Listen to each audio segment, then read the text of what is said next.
5 seconds. Competitors ready. 3, 2, 1, go!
Okay, gang, so there we have it. So that was another really close race, which again, it just constant affirmation of what not just me, but everybody has been saying about this year's Sawfest. The competition was freaking steep, man.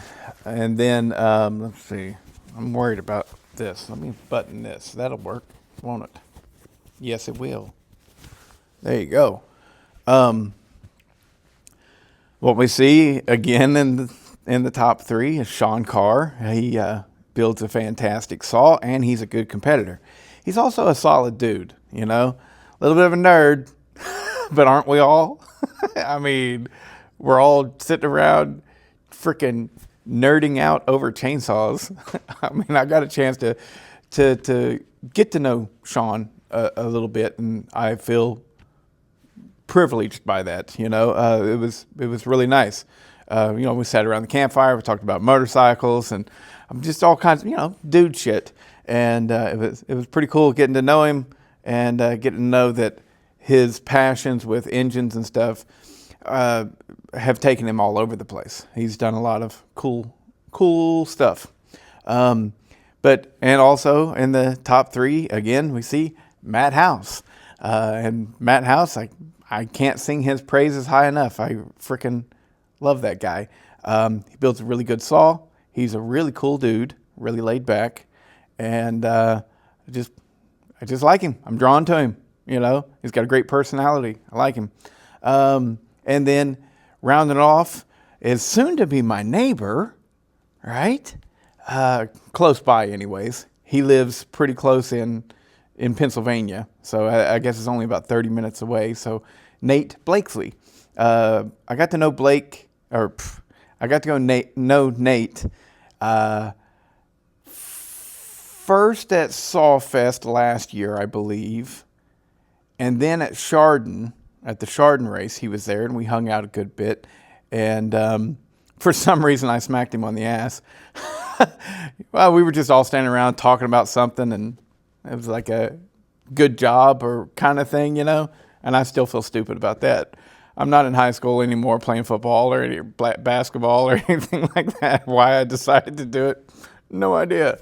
But anyways, he's a really cool dude, and he is he's a pretty solid racer, right? I don't believe that he builds a lot of stuff. I believe that this saw that he's running, the 372 clone, was built by Jason Egan. Could be wrong about that. Nate, put it in the comments if you know if I'm right or wrong. But I believe Egan built that saw. And so what we're looking at, you know, Nate's a really good racer, and it's rare that he makes a mistake like he did. But yeah, mistakes cost you races. And I am very aware of that, and I like analyzing and seeing the what if, you know. But yeah, we see that if he hadn't made that one mistake, things would have turned out a little bit differently. I believe he had a better run overall, too. He was a little faster to the wood, I think. I don't know. I'm not going to go back and spend that much time editing it. But those three saws right there are undeniably some of the very best 372 XP clone saws on the planet. You know, some of the fastest and best overall. Remember, these are firewood builds, guys. All right, these have rules. And so I've had some people in the comments of various different saws, and they say things like, oh, that's slow. You ought to come out to the West Coast and see those guys. Well, Jason Egan is a West Coast racer, okay? A builder, a racer, and everything. And we have our rules. They have their rules. And you can't compare our firewood race saws to their unlimited race saws running in pine with square grind chain, blah, blah, blah, blah, blah. I think Jason, you know, he did well in this competition, but I think Jason, after coming and going, oh, I think he would say, yeah, those guys are good. They can build a good saw. You know, it's just we're operating on a different set of rules, and that's it. And that's why whenever you're watching your West Coast stuff, you got to know what the class is. I'm sure that they have firewood racing classes as well, you know, but you can't compare apples to oranges. You know, so if our guys are building full tilt race saws for 30-inch wood, we could be just as competitive on the West Coast. So I'm not saying either one is better. It's just this race specifically is designed for people like me, you know, people who are enthusiasts and just want to get out and play and have fun. So anyways, but yeah, those 3 saws are among the very tippity top of, you know, 372 XP builds in general, but these happen to be clone saws, and I find that you can get really good power out of these clones. They work really excellent. My frickin' farm hack, I had to do it. It's right there. Ooh, right there. Camera. There. I had to do a lot of stuff to it to get it ironed out, but now that it's ironed out, boy, that thing runs good. So good that, you know, I thought, you know, let's see how close my run would have been had I not had those mistakes that I did, how close it would have been to the top spot. And I'm only a second off, which is, in this situation, he did it in about 10 seconds. I did it in about 11 seconds. So we look at, he's got about 10% more power than I do, right? So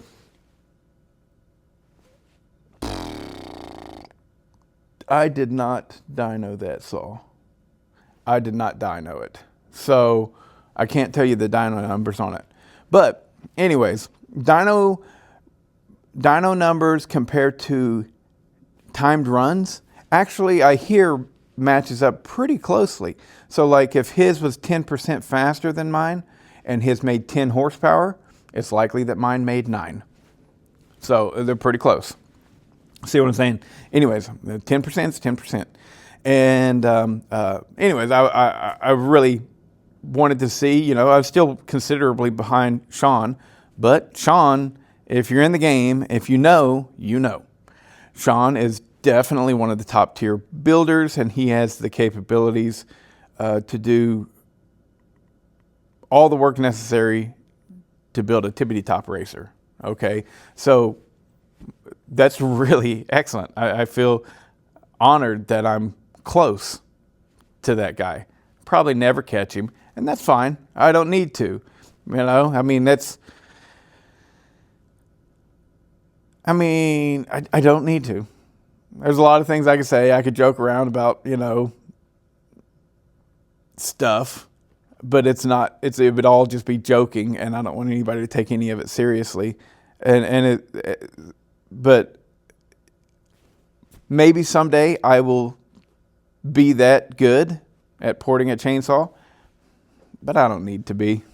One thing's for sure, it's like if I ran his in the wood and then I ran mine, I bet you blindfolded nobody would be able to tell the difference. You know, it takes a race. Whenever they're that close, it takes a race. You know, all of the saws probably in the whole top 10. If you just were blindfolded and you ran them all, you wouldn't be able to tell whose was whose. You know, they get close, right? Anyways, this has been fun. Have I covered everything? Congratulations to the winners. You know, I mean, it's cool. I freaking dig this, man. This is the best time of year, period. Yeah, we just went through the best weekend of the year. To hell with Halloween, Christmas, New Year's, all that shit. The best time of year is the second weekend of October. It's Oktoberfest in Marysville, Ohio. That's the best weekend of the year. Undoubtedly, it's freaking awesome. Thank you so much to the Sawfest crew for putting it on. It's so super duper cool. And I do aim to have at least one annual event of my own, hopefully deuces. but one of them would be just a get together, and the other one would be an actual race. And so whenever I move up to New York, I'll have 28 acres, and 22 or so of those acres is just flat field. So we'll be able to bring everybody in. They can park their campers and stuff, and it's going to be fun. It's going to be really fun. Oh, and so I get it every time, and let me address it just a little bit, okay? Every time I say that I'm moving to New York, there's a lot of people that like feel really bad for me, that I'm like walking into hell or something. Dude, I've been there. It's beautiful. It is stunningly beautiful. And the people, everyone that I met, they were intelligent. I ran into zero idiots. Down here in Atlanta, I don't care if it's rural, all right? A lot of people think that city and city, no. All the Georgians, just about, are absolute stone cold stupid. So I can't go to a grocery store without running into an idiot. All right. And so I can't do it. You know, I mean, so whatever y'all think is going on, and that I'm moving to a bunch of blue-haired liberal transgenders, you got to go there. Quit saying it's something that it's not. And as far as taxes go, I am going to be paying less in taxes up there for a beautiful home on 28 acres in the country than I did whenever I lived in the city on 4/10 of an acre.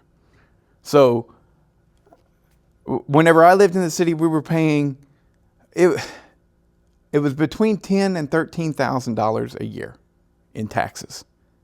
Okay, so all of this bullshit that you keep saying every time you're complaining about the taxes, that just tells me that one of two things is going on. Number one, I don't want to do the thumbs thing. I don't want the thumbs up. Number one,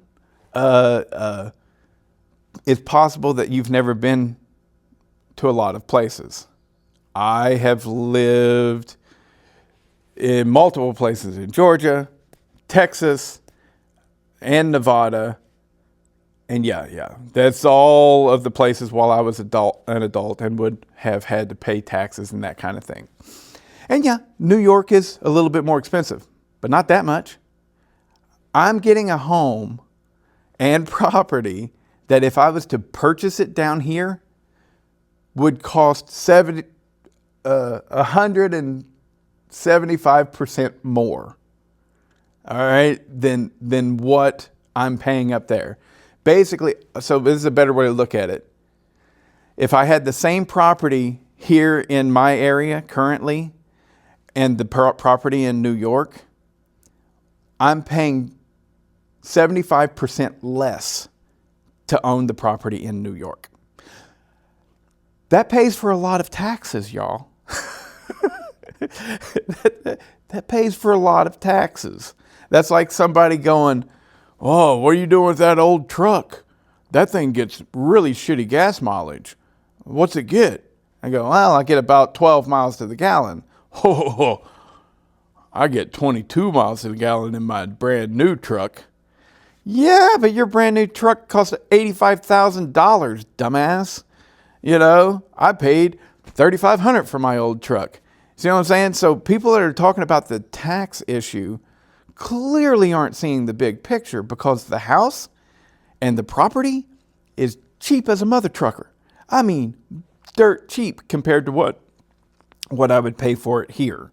So, and every time you say it, so that's one thing. Number one, maybe you've not been to a lot of places and you just don't know. And you're in New York and you've been there your whole life, and every year you get hit with a $3,000 or $4,000 property tax bill, and you're like, "This is bullshit." Move someplace else. You live someplace nice, in a nice home, you got to pay nice taxes. That's the way it is. All right. If you got really, really low taxes, good for you. probably what's going on. You live in an area that nobody wants to be at. I'm going to be able to go snow skiing. There's an actual snow resort, ski resort, like 45 minutes away from me. I will be able to do ice fishing. I will be able to do fishing.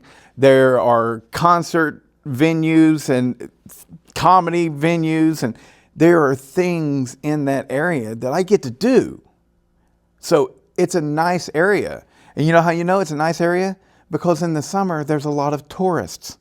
Whenever tourists come to an area, in the winter, there's a lot of skiing tourists, right? Whenever there's tourists in an area, that means it's a nice area, and you got to pay more taxes to live there. So I